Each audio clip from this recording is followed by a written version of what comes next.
ఫిలిప్పీ రాసిన పత్రిక 2వ అధ్యాయము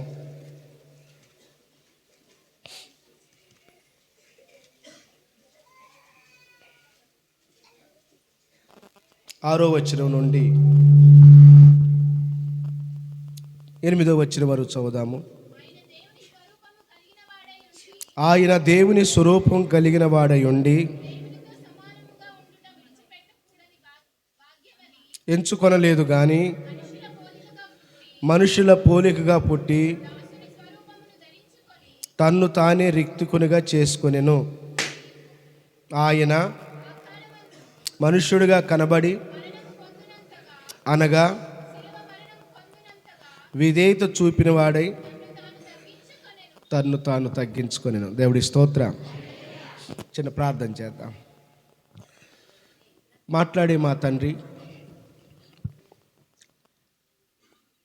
జీవాధిపతివైన మా తండ్రి, జీవింపజేసే మీ జీవవాక్యం కొరకే స్తోత్రాలు. ఈ క్రిస్మస్ రోజున ప్రపంచవ్యాప్తంగా జరుపుకుంటూ ఉండగా ఈ గ్రామంలో దీనిలోనే మేము కూడా మీ పండుగను జన్మదిన వేడుకని జరుపుతూ ఉన్నాము. ఇంతవరకు పాటలు పాడి స్తుతించారు, చిన్నపిల్లలు కంఠత వాక్యం చెప్పారు, బిడ్డలు మీ సన్నిధిలో నృత్యం చేశారు.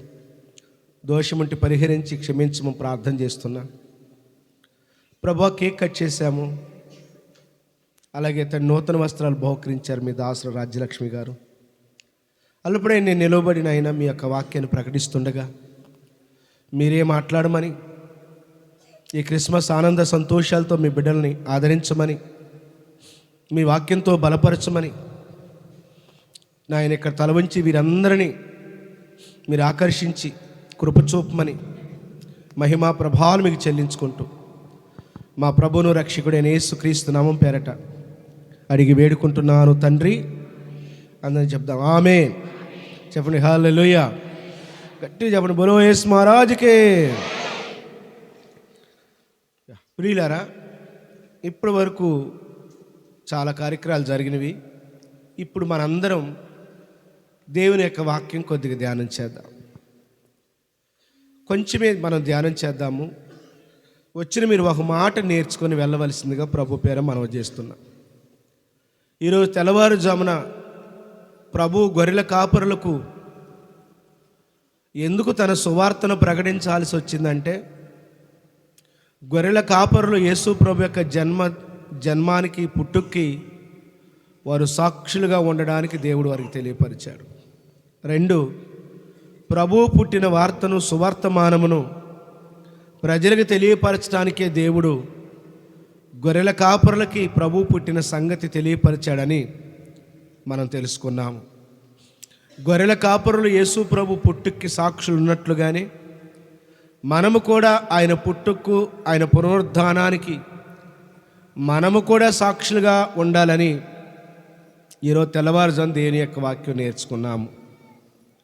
గొర్రెల కాపరులు ప్రభువుని చూసి వెళుతూ ఆయన గురించి చెప్పుకుంటూ ప్రచురం చేసుకుంటూ వెళ్ళినట్లుగానే మన జీవితం కూడా ప్రభు మనల్ని ఎందుకు ఎన్నుకున్నాడు అంటే, ఎందుకు పిలుచుకున్నాడంటే, మనం కూడా నశించిపోయే వారి కొరకు బహుగా ప్రార్థన చేస్తూ కొద్దిమందినైనా అగ్నిలోని రక్షించినట్లుగా ప్రభువులోకి నడిపించాలి, సువార్త ప్రకటించాలన్నదే ప్రభు మనకి ఇచ్చినటువంటి బాధ్యత అని ఈరోజు తెల్లవారుజామున మనం నేర్చుకున్నాము. దేవుడి స్తోత్ర.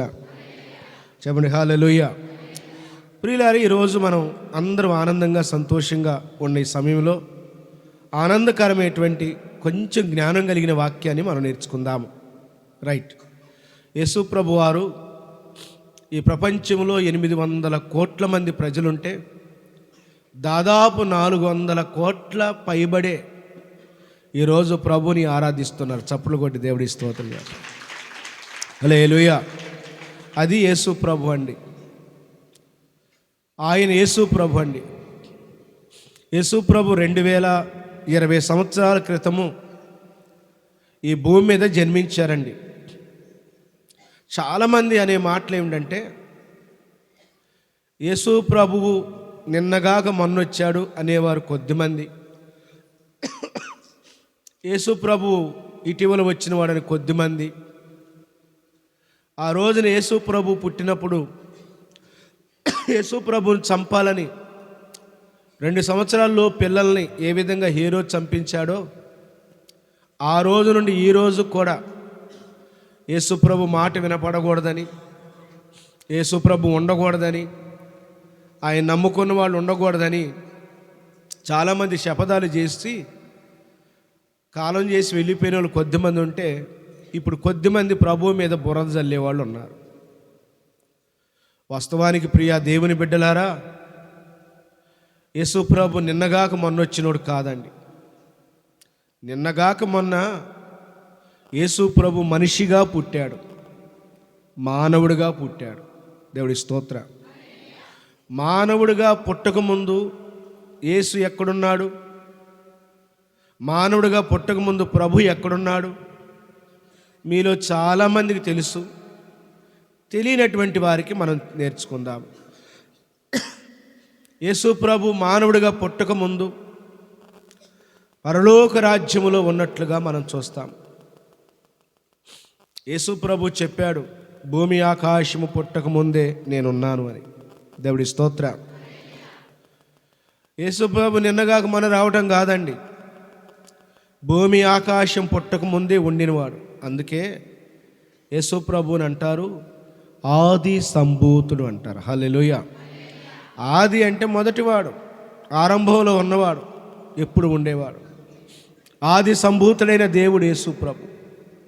మీకు మంచి మాట చెప్పాలి, యేసు ప్రభు లేకుండా ఆకాశము కలగలేదు, యేసు ప్రభు లేకుండా భూమి కలగలేదు, యేసు ప్రభు లేకుండా సముద్రం కలగలేదు, యేసు ప్రభు లేకుండా ఆకాశములు సూర్య చంద్ర నక్షత్రములు కలగలేదు, యేసు ప్రభు లేకుండా ఈ భూమి మీద జీవరాశులు, వృక్షములు, ఈవెన్ మానవులు కూడా యేసు ప్రభు లేకుండా కలగలేదు. యేసు ప్రభు లేకుండా సముద్రములో జలచరములు కలగలేదు. సమస్తము యేసుక్రీస్తు వలనే కలిగి ఉన్నవి. చెప్పండి హల్లెలూయా. సమస్త సృష్టికి యేసుక్రీస్తే ఆధారభూతుడని బైబిల్లో రాస్తుంది. ఈ సమస్తానికి యేసు ప్రభు ఆధారము. నాకు, మీకు, వృక్షాలకి, జంతువులకి, ఆకాశమునకు, సూర్యుడికి, చంద్రుడికి, నక్షత్రాలకు, భూమికి, సముద్రానికి, వీటన్నింటికి ఆధారభూతుడు యేసు ప్రభు అయి ఉన్నాడు. దేవుడి స్తోత్ర. ఇంకొక ముక్కలో చెప్పాలంటే యేసు ప్రభు సృష్టికర్త అయిన దేవుడు. చెప్పండి హల్లెలూయా. వర్షాకాలం, ఎండాకాలం, చలికాలం ఇవన్నీ యేసు ప్రభు వల్లే వచ్చినాయి. ఈ గాలి, నీరు, పగలు, వెలుగు ఇవన్నీ యేసు ప్రభు వల్లే వచ్చినాయి. మంచు కణాలు, వడగండ్లు, వాన, తొలకరి వర్షం, కడవరి వర్షం, తుఫాను ఇవన్నీ యేసు ప్రభు వల్ల కలిగినాయి. వీటన్నింటికి ఆధారం యేసు ప్రభువే. యేసు ప్రభు అంటే తక్కువ చేసి మాట్లాడుతున్నారు కానీ అది అసత్యం. దేవుని బిడ్డలారా, దేవుడి స్తోత్ర. బైబిల్ చాలా క్లియర్గా స్పష్టంగా చెప్పింది యేసు ప్రభు నిజమైనటువంటి సృష్టికర్త అయిన దేవుడు. యేసు ప్రభు మూలముగానే ఇవన్నీ కలిగి ఉన్నవి. వీటన్నిటికీ ఆధారం యేసు ప్రభువే. అందుకనే ఆయన ఆది సంభూతుడైన దేవుడై ఉన్నాడు. హల్లెలూయా. చెప్పండి హల్లెలూయా.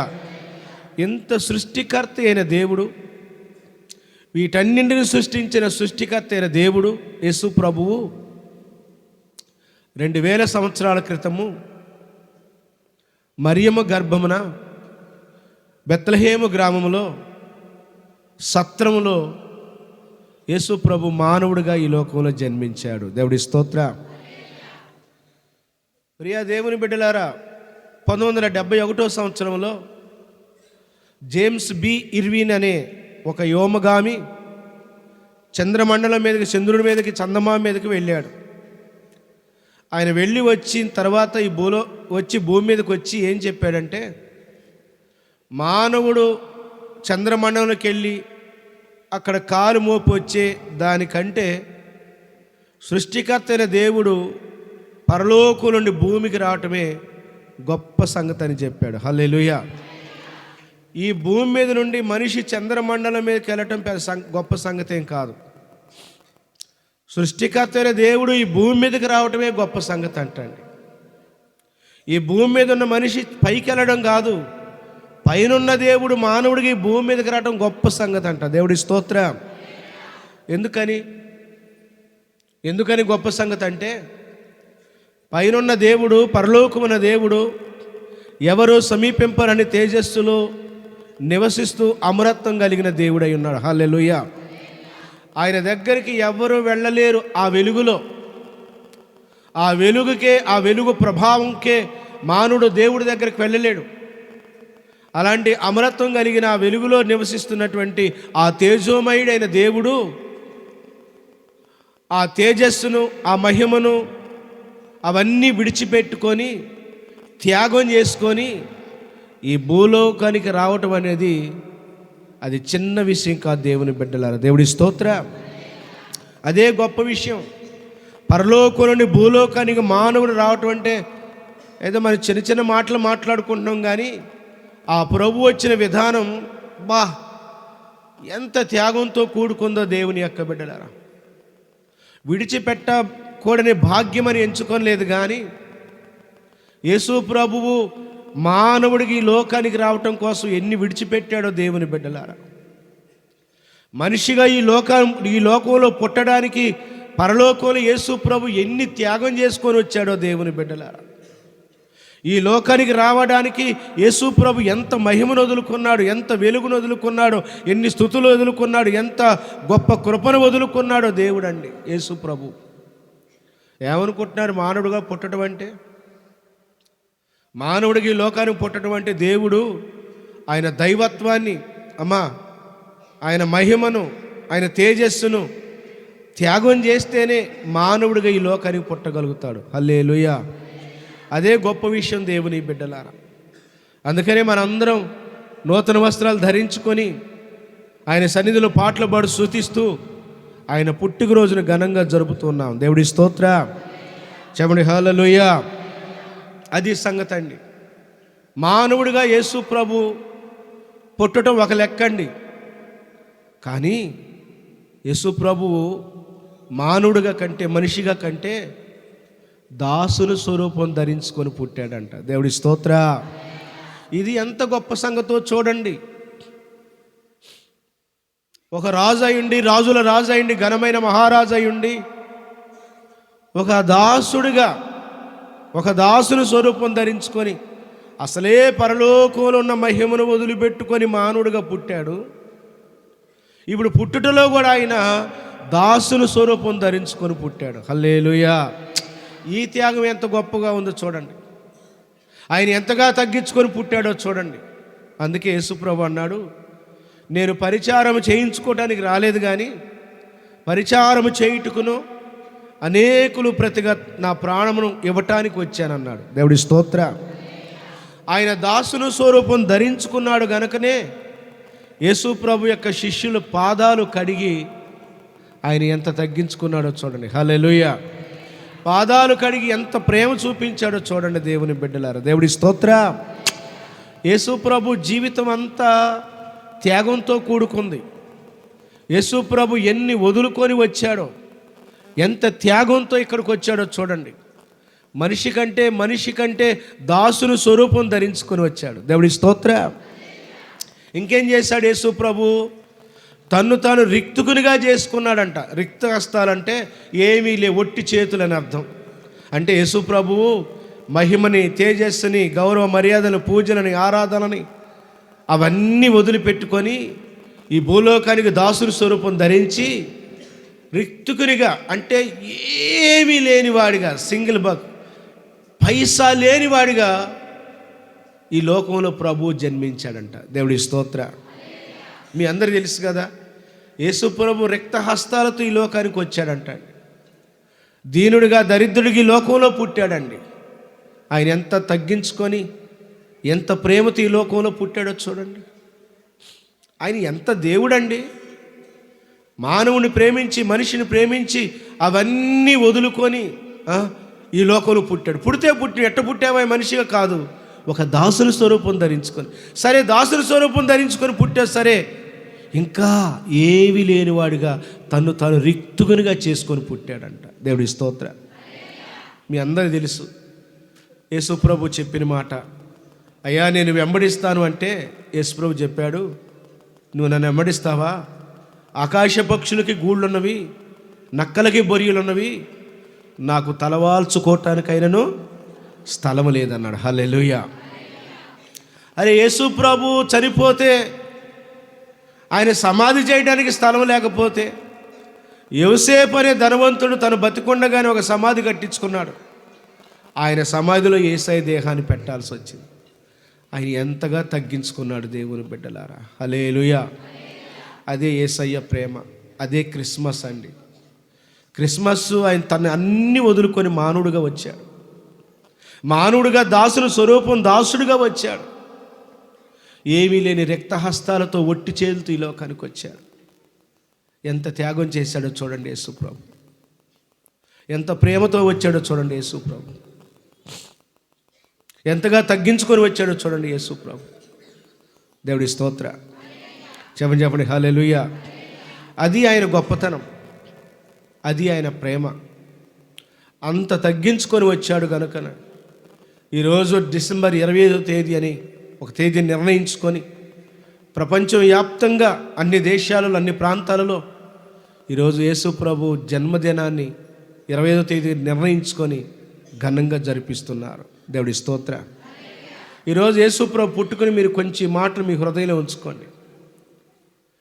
పురుషులారా, స్త్రీలారా, యవనస్తులారా, బిడ్డలారా, ఆయన పరలోకం నుండి దిగి వచ్చాడు.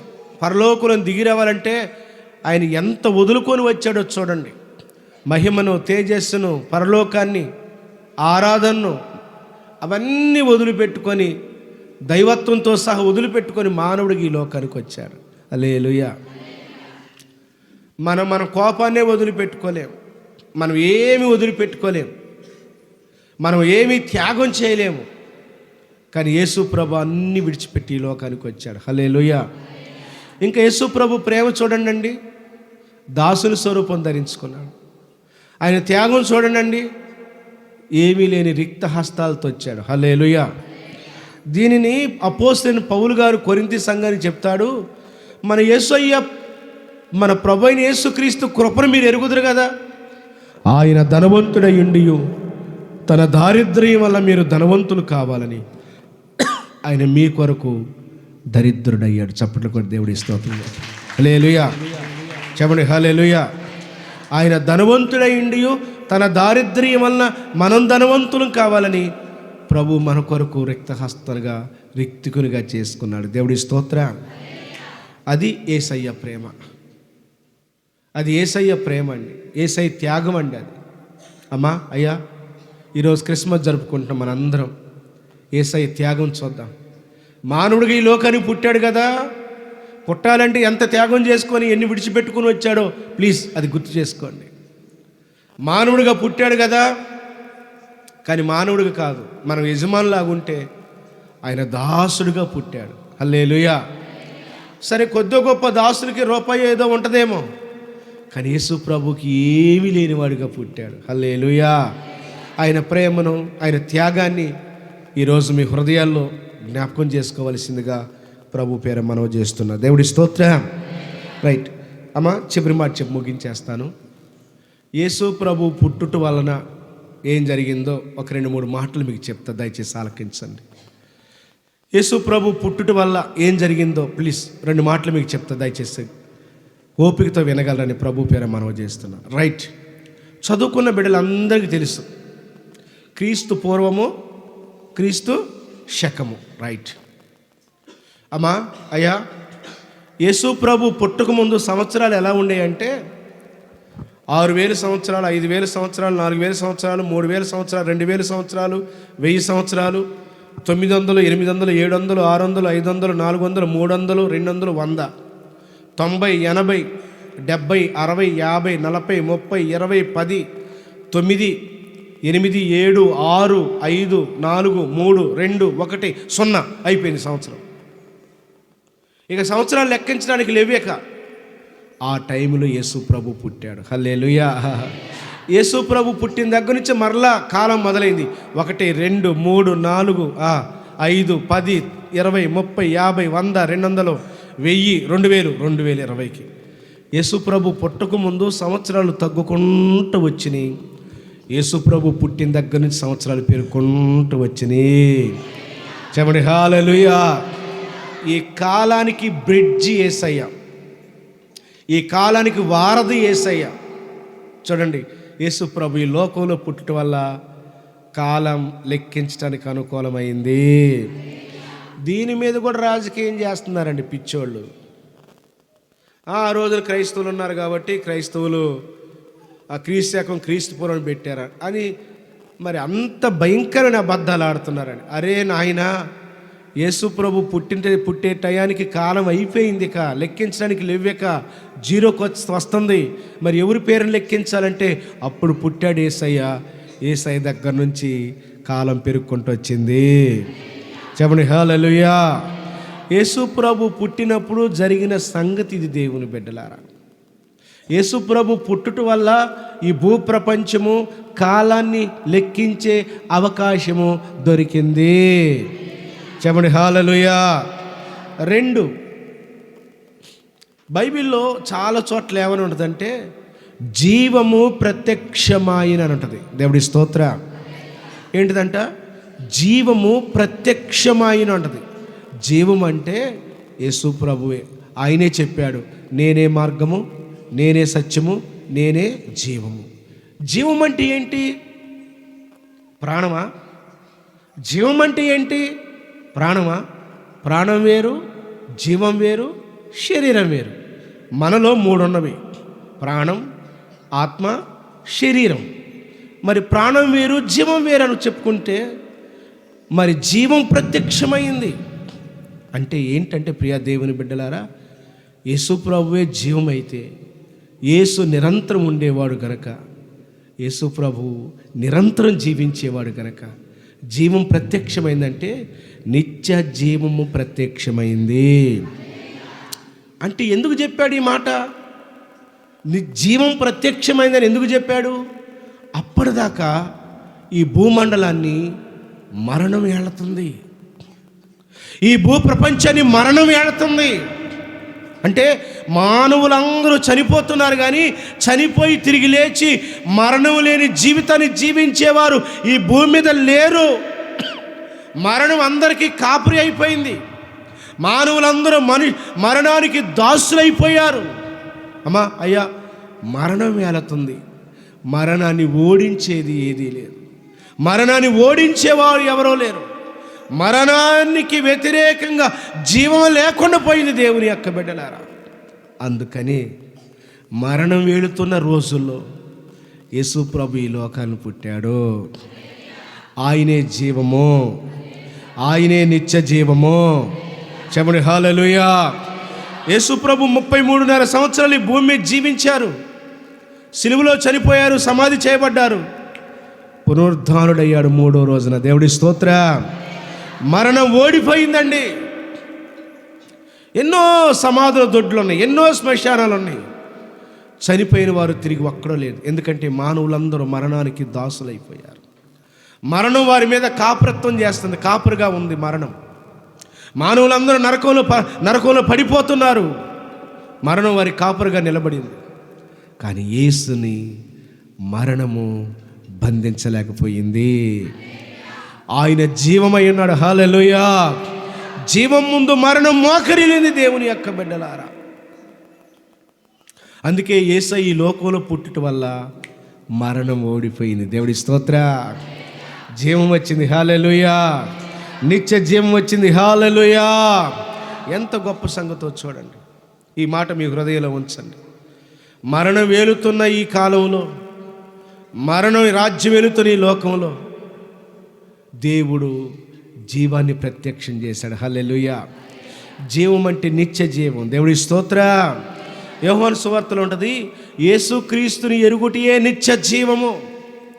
ఎందరైతే యేసు ప్రభునందు విశ్వాసం ఉంచుతారో వారందరూ నిత్య జీవాన్ని పొందుతారు. దేవుడి స్తోత్ర. అంటే ఏంటి? ఇప్పుడు మనందరం యేసు ప్రభు నమ్ముకున్నాం. యేసు ప్రభు నమ్ముకున్న వాళ్ళకి ఒక మాట చెప్పబడుతుంది. అదేంటంటే మరణములో నుండి జీవములోకి దాటిపోయారు. చెప్పండి హల్లెలూయా.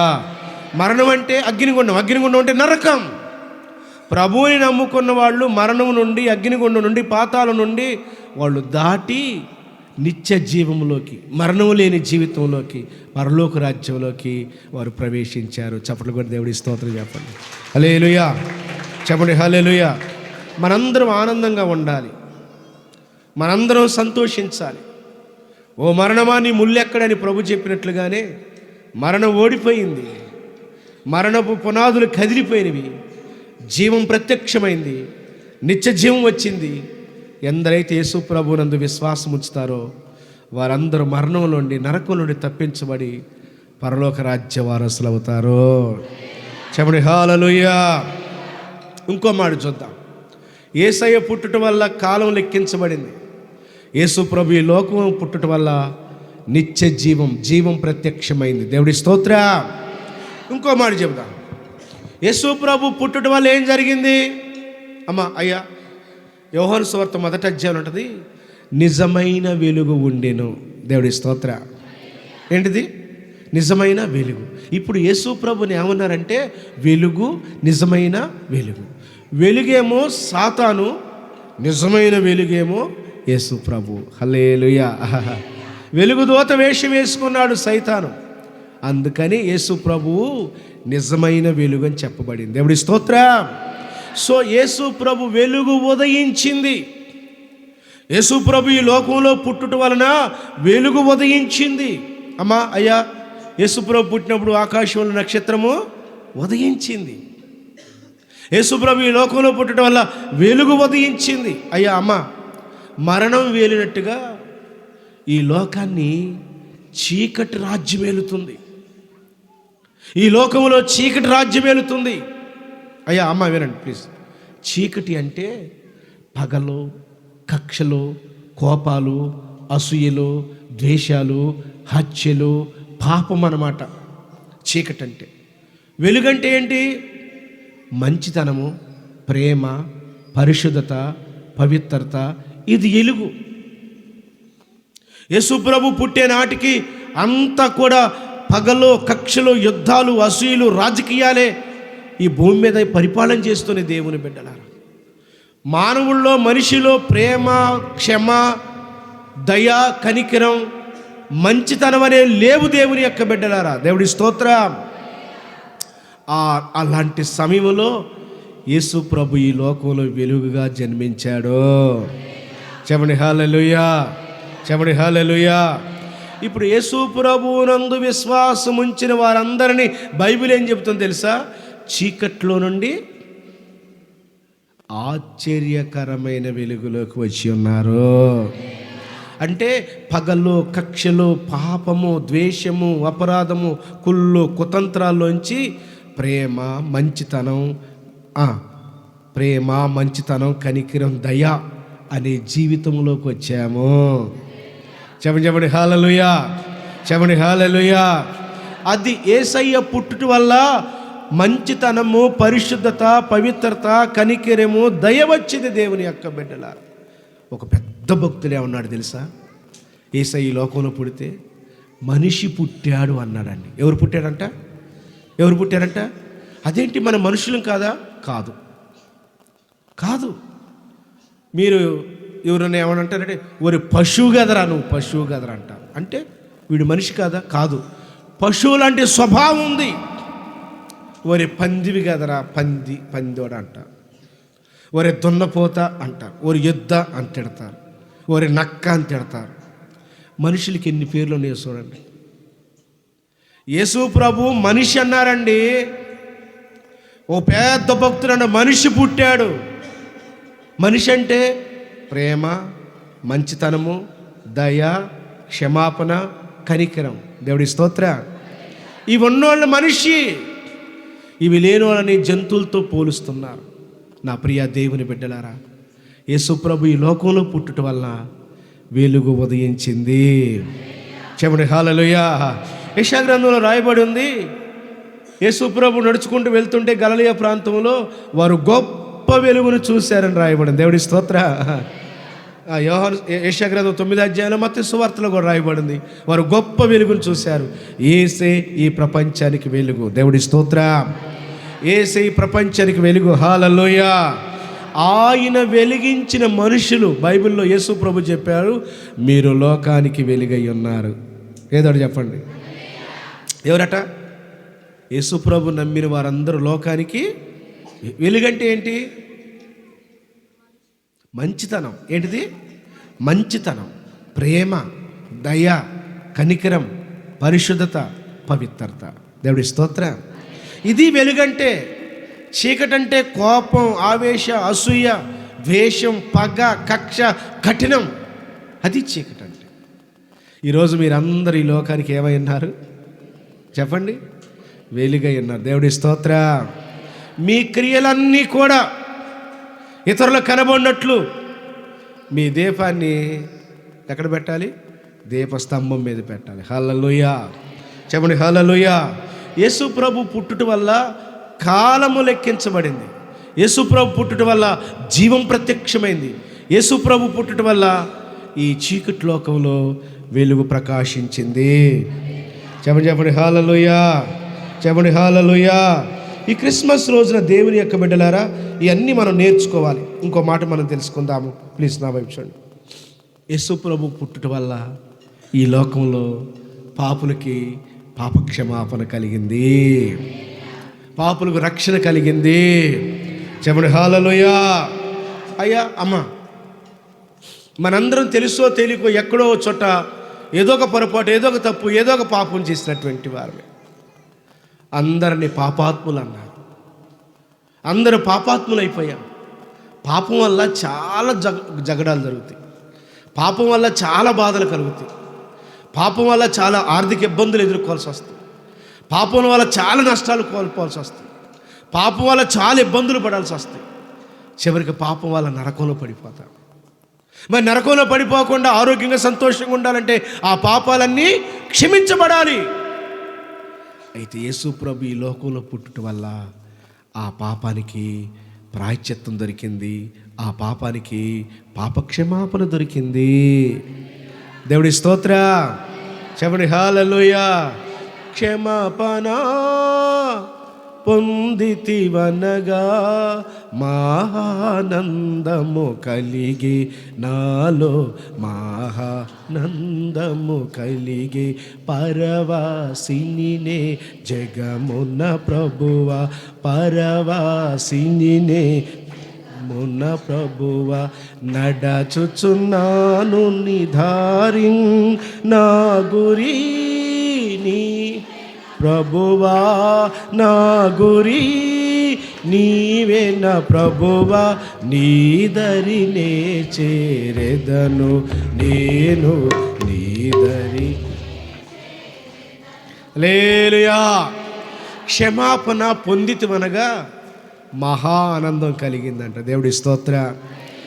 అయ్యలారా, అమ్మలారా, అలుపుడే నేను, నా ఆనందం ఏమిటంటే, నా ఆనందం ఇదే దేవుని బిడ్డలారా. క్షమాపణ దొరికింది, దేవుడు నాకు ఆనందాన్ని ఇచ్చాడు. హల్లెలూయా. క్షమాపణ దొరికింది, రక్షణ కలిగింది, రక్షణ ఆనందం కలిగింది. దేవుడి స్తోత్ర. ఈ క్రైస్తవ జీవితంలో నేను ఆనందంగా ఉండటానికి కారణం దేవుడు ఆరోగ్యం ఇచ్చాడు, డబ్బు ఇచ్చాడు, ఇల్లు ఇచ్చాడు, వాకిలు ఇచ్చాడు, ఇది కాదండి.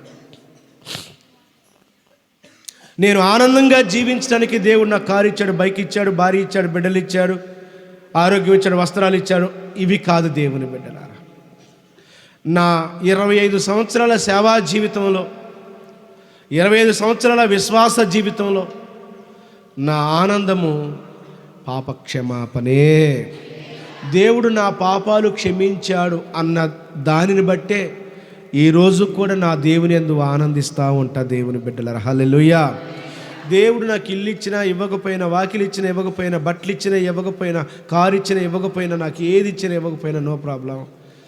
ఈ ఆనందం ఏంటంటే పాపక్షమాపణే. దేవుడి స్తోత్ర. ఇది కోట్ల కంటే విలువైంది. హల్లెలూయా. లక్షల కోట్ల కంటే విలువైంది. హల్లెలూయా. ఆకాశం భూమి కంటే ఎక్కువ విలువైంది పాపక్షమాపణ. హల్లెలూయా. ఈరోజు మీరందరూ యేసయ్యనందు ఎలా ఆనందించాలి తెలుసా? దేవుడు నాకు కారు ఇచ్చాడు, ఆటో ఇచ్చాడు, డబ్బు ఇచ్చాడు, హోదా ఇచ్చాడు, ఇల్లు ఇచ్చాడు, పారి పెట్టుకున్నా, వీటిని బట్టి కాదమ్మా మనం ఆనందించాల్సింది. దేవుడు నా పాపాన్ని క్షమించాడు. చప్పట్లు కొట్టండి. హల్లెలూయా, హల్లెలూయా, హల్లెలూయా, హల్లెలూయా, హల్లెలూయా, హల్లెలూయా, హల్లెలూయా. నా పాపాన్ని క్షమించాడు అన్నది ఎంత ఆనందాన్ని కలగజేసిద్దో. దేవుడి స్తోత్రం చెప్పండి గట్టిగా. యేసయ్య ఈ లోకంలో పుట్టడం వల్ల పాపాత్ములైన మనందరికీ ఏం కలిగింది చెప్పానా? పాప క్షమాపణ, రక్షణ దొరికింది. దేవుడి స్తోత్రం. ఇంకో మాట కూడా చూద్దాం, ప్లీజ్ వినండి. యెషయా గ్రంథం 9వ అధ్యాయం మొదటి వచనంలో ఉంటుంది, వేదన పొందిన దేశమందు మబ్బు నిలవలేదు. ప్లీజ్ నా వైపు చూడండి. వేదన పొందిన దేశమందు మబ్బు నిలవలేదు అని రాయబడింది. అయ్యా అమ్మ, నేను కూడా కూలి పనికి పోయిన వాడిని. మీలో చాలామంది కూలి పనికి వెళ్ళేవాళ్ళు ఉన్నారు, పొలం పనులకు వెళ్ళేవాళ్ళు ఉన్నారు. తీవ్రమైన ఎండ వచ్చేటప్పుడు తలకి ఏదో టవల్ కట్టుకుంటాం. తీవ్రమైన ఎండ వస్తే ఏదో చెట్టు కిందకి వెళ్తాం.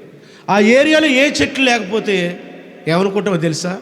ఏదైనా మబ్బు తెప్ప వస్తే బాగో, ఏదైనా మబ్బు తెప్ప వస్తే బాగో, ఆ మబ్బు తెప్ప వస్తే ఆ మబ్బు ఆ నీడలో కాసేపు ఉండొచ్చని చాలా వేదంతో ఉంటుంది దేవుని బిడ్డ. కొన్నిసార్లు మన జీవితాలలో ఇలాంటి వేదనలే కలుగుతాయి. కొన్నిసార్లు మన జీవితాల్లో ఎండలాంటి తీవ్రమైన వేదనలే కలుగుతాయి. అది ఎలాగైనా ఏదో ఒక వేదన వచ్చినప్పుడు ఏమనిపించింది అంటే, ఎవరైనా పలకరిస్తే బాగో, ఎవరైనా ఆదుకుంటే బాగో, ఏదైనా మబ్బు తెప్పొస్తే బాగో, ఎవరైనా పట్టించుకుంటే బాగో. నన్ను ఎవరు పట్టించుకోవట్లేదు, నన్ను ఎవరు పిలవట్లేదు, నా బ్రతుకు ఏమైపోయింది, ఎట్టయిపోయిందండి, నా కుటుంబం ఎట్టయిపోయింది, నా బిడ్డలింటి ఎట్టయిపోయారు అని చాలా వేదన పొందుతాం దేవుని యొక్క బిడ్డలారా. ఇవి కొద్దిమంది జీవితాల్లో అనుభవాలు ఉంటవి. ఏదైనా బాధ కలిగినప్పుడు, కష్టం కలిగినప్పుడు చూడు, కనీసం వాళ్ళు ఫోన్ చేసి కూడా పలకరియలేదు అంటారు. నిజమే, ఆదరణ దొరకదు. ఏదైనా మబ్బు తెప్ప అడ్డుపడితే బాగా అనిపించింది.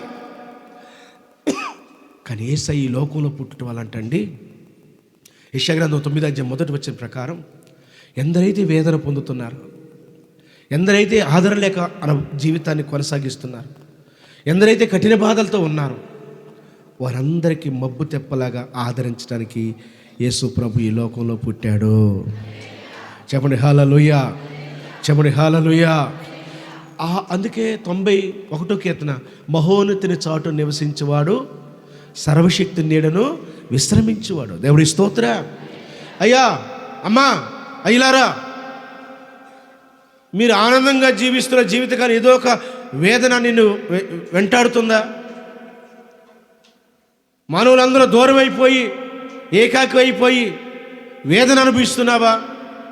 ఏదైనా మబ్బు తెప్ప వచ్చి అడ్డుపడితే బాగో, ఎవరైనా వచ్చి ఆదుకుంటే బాగో అని నిరాశ ఎదురు చూస్తున్నావా?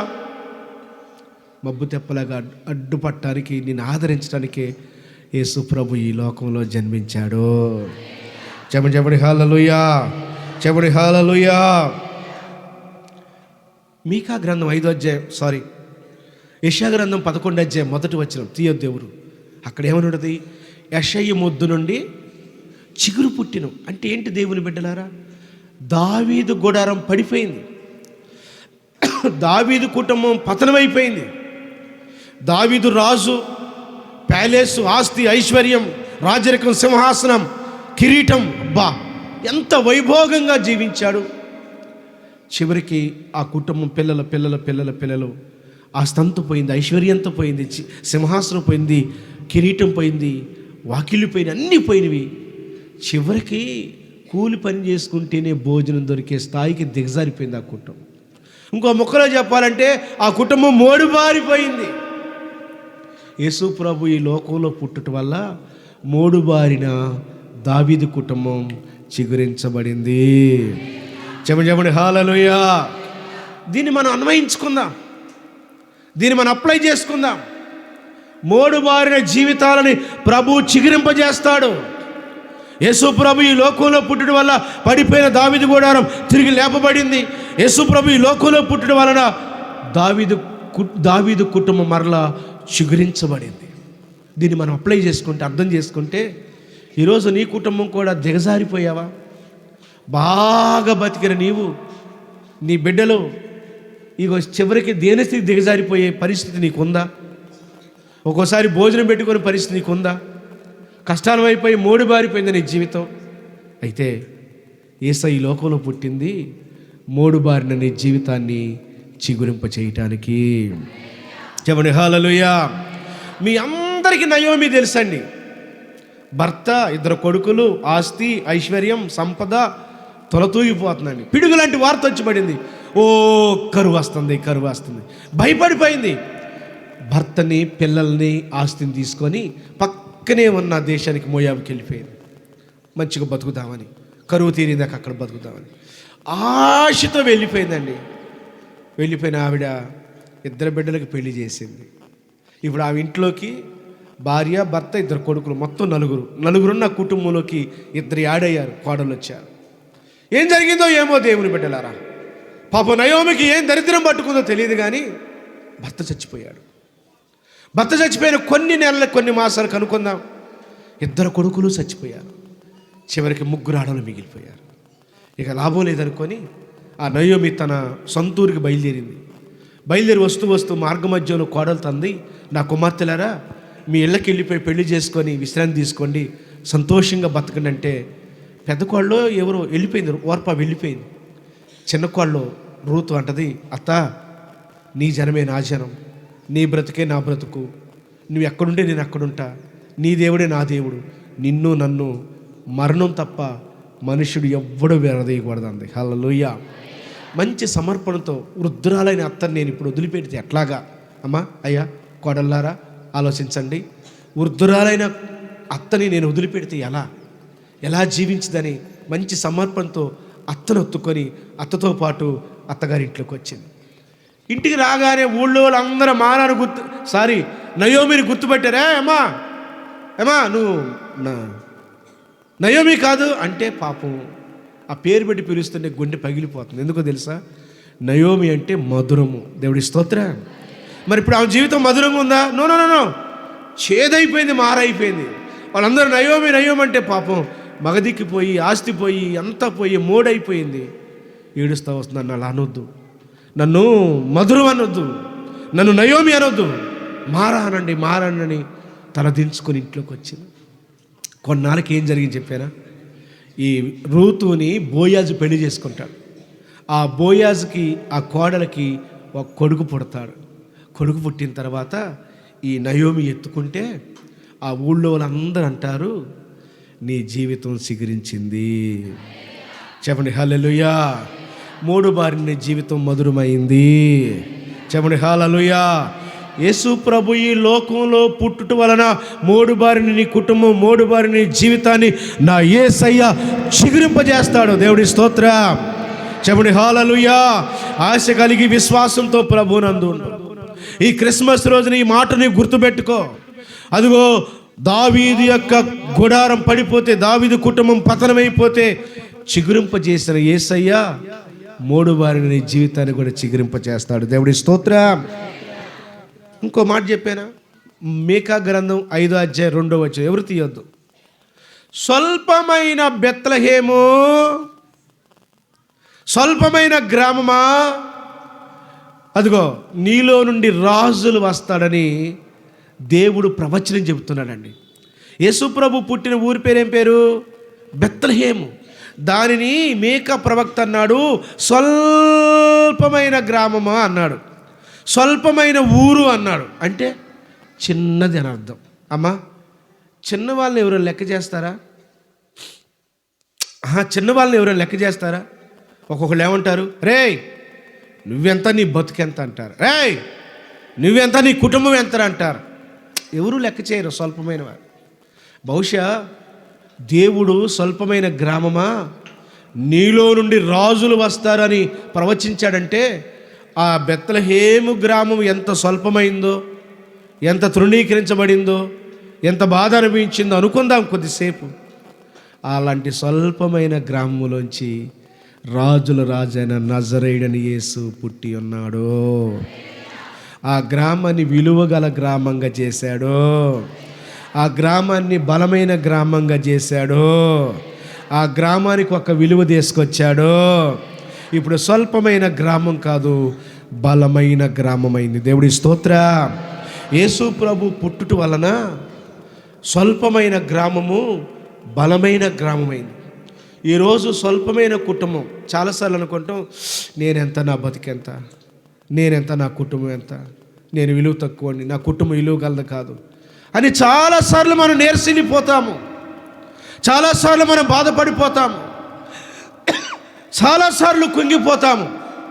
కానీ యేసయ్య ఈ లోకంలో పుట్టుట వలన అదిగో స్వల్పమైన గ్రామము బలమైన గ్రామమైనట్టు చిన్న కుటుంబం, చిన్నవాడే నిన్ను బలమైన జనముగా చేస్తాడు. చిన్న కుటుంబం నీ కుటుంబాన్ని బలమైన కుటుంబంగా చేస్తాడు. చెప్పండి హల్లెలూయా. ఇలాంటి సాక్ష్యాలు చాలా ఉన్నాయండి. గంజి కాసుకోవటానికి కాస్త రేషన్ బియ్యం లేని కుటుంబం ఈరోజు అనేక మందిని పోషించే స్థాయికి దేవుడు దీవించాడు. చెప్పండి హల్లెలూయా. అంటే ఆ కుటుంబాన్ని దేవుడు ఎంత బలపరిచాడో చూడండి. అయ్యో, నేను ఎంత విలువలేని నా కుటుంబం, నేను ఏ పాటు వాళ్ళని అని అనుకొని చేదరించబడి, అవమానించబడి, తోసేయబడి, మూలక పడేయబడ్డ కుటుంబంలో యేసు ప్రభు రావటం వల్ల, పుట్టడం వల్ల ఆ కుటుంబానికి ఎంత విలువ, ఎంత హోదా, ఎంత బలంగా ఆ కుటుంబం మారిందో. ఈరోజు యేసయ్య పుట్టుట వల్ల బలహీనమైన నీ కుటుంబం, స్వల్పమైన నీవు బలమైన వ్యక్తిగా, విలువైన వ్యక్తిగా మారతావు. చెప్పండి హల్లెలూయా.